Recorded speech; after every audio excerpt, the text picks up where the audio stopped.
Hey friends, how you doing? This is Luke Dooley at Ocean. We're back with another Wednesday edition of these conversations we've been hosting over the last month. When we started this, we said, what if we could engage some leaders who were leading with excellence and expertise and have something of value to offer the community, the Ocean community? And we've been having a lot of those conversations. And then we realized also we have these other folks in our midst right now because of our Ocean Accelerator class that we were in the middle of, the sixth cohort of Ocean Accelerator. And unfortunately, it was kind of disrupted here at the end. But this cohort, I'm so proud of how they've all pressed on. We've continued to have our regular meetings and our gatherings and all of our guest speakers, all digitally, all via Zoom, all socially distant compliant. And the accelerator continues on, and we're marching towards Demo Day, digital or virtual Demo Day on May 7th. Make sure you register. It's oceandemoday.com. And so we said, wouldn't it be cool to introduce all of these founders and give people a little heads up, a little glimpse of who's going to be sharing at Demo Day on May 7th. So we've been having those conversations on Wednesdays in the month of April. There's 5 companies, there's 5 Wednesdays. It just worked out really well. And this Wednesday, we are joined by some really cool people. We're joined by Matt and Mallory Keller from Trace. Hey guys. Hey Luke, how are you? I'm doing well. How are you guys? You're coming to us from Atlanta right now, right? Yes, sir. We're social distancing together, Mallory's family and my family, and we're here hanging out. Oh, so interesting. Separate families. Very quickly off the bat, clarifying you guys are not married, right? We're not married. Correct. We're in business together. Apparently that's similar to marriage, but True. Not married. True. So Mallory's my sister-in-law, and we worked together previously at an organization with a startup. And so when it was time to get Trace to market, just made sense. Good team. That's great. It is a good team. We have come to know and learn that at Ocean over the past few months. You know, we're all mourning and grieving how this time ended. We were all having so much fun together. It is such a cool cohort. It's some amazing personalities, some amazing leaders. And it was really fun to see the relationships kind of flourishing and coming alive. I know you guys were living in over the Rhine in downtown Cincinnati in an apartment building with 2 of the other founding teams, which was just awesome. So you guys had this kind of built-in community outside of work as well. So there were some really cool things happening. So I'm sorry for you all and for us that we kind of got robbed of the finality of this. But again, I'm just pumped about how everyone has engaged and stayed plugged in as you've kind of gone into this new season of virtual or digital. Some folks have remained in Cincinnati and some have kind of gone back to their home regions like you guys. But You'll be back soon for Demo Day. How has it been, kind of the transition back home? And as you're preparing for Demo Day, what's that been like for you guys? I mean, obviously different, and practicing a lot more remote, not being able to see people's faces and really engage with them has been kind of a challenge. But I think, you know, like with everybody else in the world right now, we're all kind of settling into the new normal and adapting. So yeah, I definitely miss the community at Ocean, but it's been fun to still keep that alive on Zoom and still have everyone there. But we definitely miss being together in person. Yeah, for sure. The coffee was just fantastic. So we have some good coffee at the old Ocean offices, good cold brew. It's a cool place to come and hang out. Hey, let's jump right in and tell people about Trace. And I want to learn a little bit about your guys' business and help you and give the opportunity to inform others about Trace and what you guys are up to. You're an early stage startup. A lot of people probably haven't heard of Trace, and you're kind of making your debut into the world through Ocean. So tell us about the problem that Trace is solving. Yeah. So sometimes this is a shock to people. Sometimes they just shake their heads up and down. But basically, food waste, specifically consumer food waste, is killing the planet. So Trace makes technology to starve landfills. On average, the American household throws in the trash and sends to a landfill about 1,000 pounds of food waste a year. And so what we've done with Trace is we've created a hardware-enabled platform to make food waste separation easy through convenience and connectivity. So the goal with Trace is that we can help empower and enable those consumers that either have to separate food waste because we're in cities, and many people don't know this, cities where organic waste separation is mandatory, and the numbers are growing 650% over the next 10 years for households that have that, or people that just want to live more sustainably. We make that first step easy with what we call the Trace Smart Can. Wow. So you use a lot of really important, big technical words and really beautiful brand language to say, we're building a really smart trash can, right? Yes. It's a trace can, but different. What I would say was yes, but different in that the focus, I think, for most of American households, we think about trash as plastic and paper and do you recycle it or not? And people don't realize that almost a quarter of household garbage is organic waste or food waste. So Trace kind of reframes the conversation around what we call trash, to start with that organic waste and realize that that isn't trash, that needs to be composted, that needs to be diverted from landfills. And I'll say that the biggest pain point of the consumer was how smelly and nasty compost was, or the act of composting. And while this looks similar to a fancy trash can and it has 3 bins, the freezing technology applied to the food waste bin solves that pain point. And so it's a lot easier to just think about it as composting made easy, or composting with your other waste behaviors. So case in point, this whole time we've actually been sitting above about 2 weeks worth of organic waste look at that. my house, from one of our, and it's all frozen. Go ahead, take a sniff. Has zero smell. Nothing. I got nothing. No. Yeah. So you probably wouldn't sit there and have a meeting with about 2 weeks worth of food waste normally, but. No. Well, guys, I love that's a great display. Like, even in the way you answered my question there, which was kind of a baited question. I knew it's so much more than just like, that's the wrong mentality around trash. It's the wrong mentality around even your product. So you're really solving for the consumer. Like, you're really kind of rewiring people's habits and the way their mindsets and the way they're thinking about what is trash, what is actually just waste that is more environmentally friendly, and how do I process them differently, and why actually should I care? So those are like some big fundamental shifts in the way people operate and think. And I know typically when entrepreneurs launch into something, they're actually solving a pain point that they've experienced in their own life. So I'm guessing for you guys, there's a personal connectivity here. Is that right? Yeah, definitely. So my wife and I, we bought a small farm outside of Atlanta 6 years ago. Chickens and horses and gardening, and started with pigs, but we're not pig farmers. We realized that really quickly. But we just wanted to try to start composting. Very quickly realized that how robust that pain is of organic waste in being collected in your kitchen. So my background is 15 years in corporate innovation. And so I just immediately started trying to solve for that problem. Doing a lot of research on how they do it in Japan or South Korea or Singapore, where you do have over 90%, in South Korea, over 95% organic waste gets actually composted.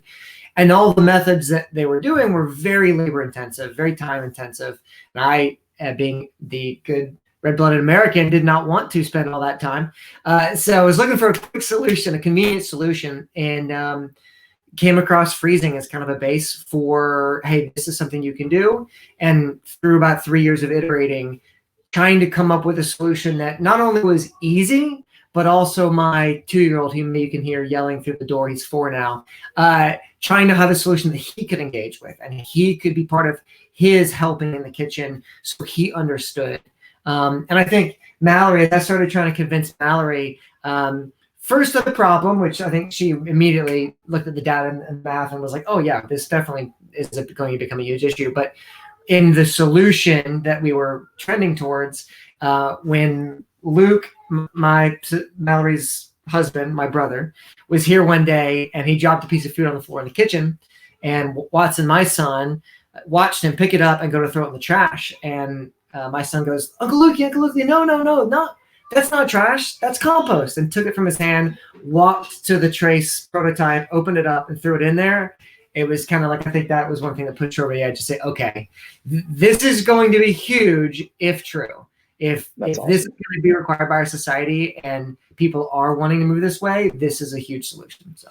And Enneagram 1 over here was like, I'm doing something wrong. I thought he was crazy. I was like, food waste, composting, that's for people that garden or live in a bunch of land like Matt. I live in the city, and that I don't need the compost. So why is that an issue? And didn't really realize the environmental effects of food waste in landfills. And so Matt started telling me, and I was like, oh, okay. And then started researching it. And like you said, the data and the facts were what really got me. And we already recycled, so we were primed to kind of understanding or caring, and especially me knowing that I was doing something wrong was not okay. So all I needed to do was be told. But then I thought, well, I also don't want it to be painful. I'm too busy. I live in the city. I don't want the compost. This is just a lot for me. And so the solution that Matt was working on and then we started to develop was great, and kind of iterated from there. So that's awesome. That's actually a really beautiful story about Watson and just kind of how that happened. And it's so funny to think about, or it's fascinating rather to think about, man, the future generations, if they grasp this idea, how big, like, how can we change the curve? We're talking a lot about curves right now in our cultural moment, right? Like, this is a curve that we can change the way people are behaving around food waste. Just real quick, strictly from kind of the business side of things, in addition to this hardware and the actual product you're creating, there's a bigger kind of data conversation around this too, right? Right, guys? Yep, absolutely. So the hardware addresses the actual recycling of the food. So keeping it out of landfills, people can separate it in the trash can. It can then be picked up or composted and will divert landfills. But the software is really made to help people prevent food waste. And so the data that it's collecting, the weight measurements of each can, and over time, hopefully contamination and even bin capacity and things like that are really meant to help facilitate the behavior change that comes through more awareness, education, and the hard data. Like, hey, your household has diverted 20 pounds of food waste from a landfill this month. Even facts like that you didn't know before also make you say, well, how much was I not diverting? And how do I get that lower? And so daily prompts, celebration, best practices are all meant to come through the app. Yeah. And I think there's that aspect, what gets measured gets managed. And I think all of us probably in our minds were like, it's almost like a trope, like dads always turn the thermostat down or up, like stop, you're burning power. We don't need it this warm or this cold. But until, I think as an example, Nest gave us a leaf to kind of give us that, hey, just this is where you're in this zone of being more environmentally friendly, and dad's happy because you're saving power. I think that's where you start to see behavior change is very difficult for humans unless it's engineered and the experience is really designed to play into those sort of natural positive responses that we all want. Like, oh, I'm doing a good job. Like, oh, that wasn't that hard in the first place. So that feedback loop is really what the platform is designed to do. Yeah, that's awesome, guys. I love that. I love both sides of that, kind of the software and the hardware side. It's hard to imagine the future, right? For some folks, it's hard to imagine what will the world look like in 5 or 10 or 20 years. But our world is trending in the direction of obviously of more knowledge, of more data, of more human-centered design. So it's fascinating to think about having a trace can in my house and it telling me, hey, last week on your grocery list, you bought 7 apples and we know you threw 3 of them away. So we've only put 4 on your list this time. And your groceries are going to be delivered in a couple hours, right? And that's why you're getting less apples. Like, because I think that that's the future. Like, we're not going to be shopping for groceries. Like, things are just going to automate. It's going to be automated. Things are going to happen. You guys are shaping that future with these big ideas, with this kind of thinking. So I'm so proud that you've been a part of this Ocean class. I'm so proud you've been part of the work that we've been doing together over the last few months. I want to talk a little bit about your experience at Ocean and hear from you guys. Just like, why did you pick Ocean? And well, let's just start there. Why did you pick Ocean? It's a great question. Personally, I love the beach, and my family and I want to get to the beach as often as we can. I lived in Costa Rica at one point. So when Mallory said we were going to apply to the Oceans program, I was like, I'm in. Let's go to the beach. Yeah. And then you saw the Ohio River and yeah. Later realized not on really the ocean. Disappointed that we not had to on come the home. ocean. But no, luckily that was after we'd already met and had that kind of first video call with Scott and David and Randy and I mean I'll let you tell. From that I was they had me at hello. I mean they did. Yeah, I'll say we, having been through the interview process of a few other accelerators, right before Ocean, the process beginning to end, but specifically in an in-person interview and even follow up after that, the way that they engaged us felt different. And I think that's always the way that you hope a believer would interact with you, but it felt very much like they are for us. Mm-hmm. And in this season where we are stepping into something entirely new, walked away from our cushy corporate jobs, you really want someone to care just as much about the founder as the business. Mm-hmm. And so honestly, it was just an overwhelming sense of peace. We didn't want to come to Cincinnati, not a knock on Cincinnati, but Now we love it. we didn't want to leave Atlanta, and Matt brought his family. And so it really was a lot. It was a big decision, but we kind of felt like God was saying, you have to say yes. And there's just so much peace surrounding that decision. Yeah, it is really cool. It was just cool kind of going, wow, I don't know if my family's from Ohio. I visit, but I'm like, I'm not moving to Ohio. Like, what are we doing? And then to kind of fall in love with the team and then get up there and then fall in love with OTR and Cincinnati and the culture and Startup Cincy and everything. It just really was like a really fun surprise, kind of like this, like, if you trust me with this big decision, it's going to be a lot better than you think. It's going to be awesome. That's cool. I love that you guys allowed your faith to kind of guide you, and we're glad you said yes. What, in your experience at Ocean, was there like an aha or a pivotal moment? Was there something, can you identify a time when it was just like, oh man, the light bulb came on in a different way, whether around your problem statement or your revenue assumptions or the way you were planning to make your business investor ready? Like, when did you have kind of this click moment where something shifted and you're just like, oh my gosh, I'm so glad we had this experience?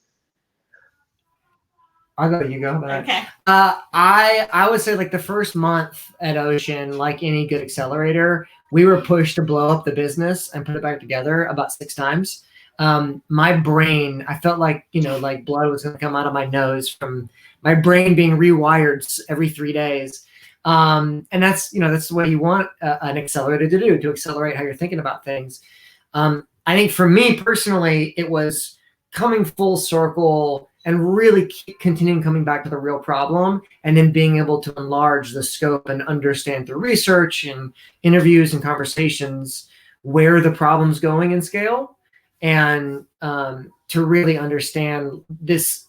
To solve the problem, it's not a hardware with a little bit of software. It really is a platform, and it's a platform that enables and sustains behavior change over time, and being pushed by our mentors and by the folks in the program to really understand the problem is bigger than you think and be able to tell that story, but your solution needs to be robust enough to handle that problem. And so.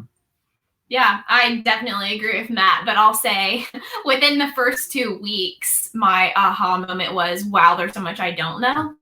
And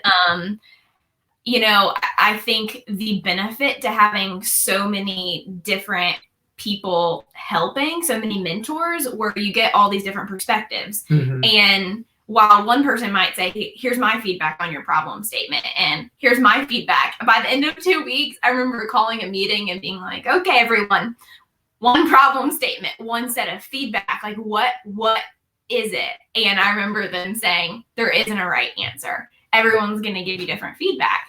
And what I realized in the whole process was, take it for what it is, but each of those points of feedback represent an investor potentially, mm-hmm. and how much that has prepared us to be able to answer really hard questions and really force us to say, is this the problem we're trying to solve, or is it this? But someone's going to ask you why you're not B2B. Be prepared for that. Like, are you committed to B2C? And being challenged in all the different ways has been so much more helpful than I think I knew we were getting into. That's cool. Well, kudos to you guys for showing up, having open mind, being willing to engage that feedback, being willing to wrestle with what is the problem? What is my problem statement? What is the solution we're proposing? And are we thinking as imaginatively and as large scale and as large scope as we want to about that? So guys, we have been just overjoyed to have you as part of Ocean. We can't wait for Demo Day. Matt is going to be pitching at Demo Day. Is that right? Are you ready? Me? Yeah. I mean, I'm ready. I mean, I've got some practice to do. I mean, I open my mouth and words come out. Right so now. I just got to make sure I got the right words. Yeah. Well, do you have your wardrobe picked out? Do you know what you're gonna wear? This hat is what Okay. I know. I've been wearing this hat, and yeah, but that's about it. Probably not the pants he has on right now. It's part of the brand. Torn jeans, man.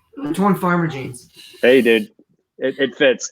Guys, thank you for jumping on. Thanks for taking the time out of your day and jumping on here, sharing with the community, telling a little bit more about Trace. We can't wait to hear you at demo day and kind of get you back to Cincinnati, a city that you've kind of fallen in love with a little bit. So thanks for admitting that. That was nice to hear. No, hopefully the governor will let us go to bars and restaurants by the time we come back. We'll see though. That would be delightful. Hey guys, you hang on just a minute. I want to say goodbye to you when we're done, but I'm going to say goodbye to everyone else right now. Hey, thanks for tuning in to this conversation with Matt and Mallory from Trace. Man, we love doing these conversations with leaders who have something to add to your life. We'll be back on Friday with another conversation with someone that you're really going to enjoy. So we'll see you on Friday. Thanks.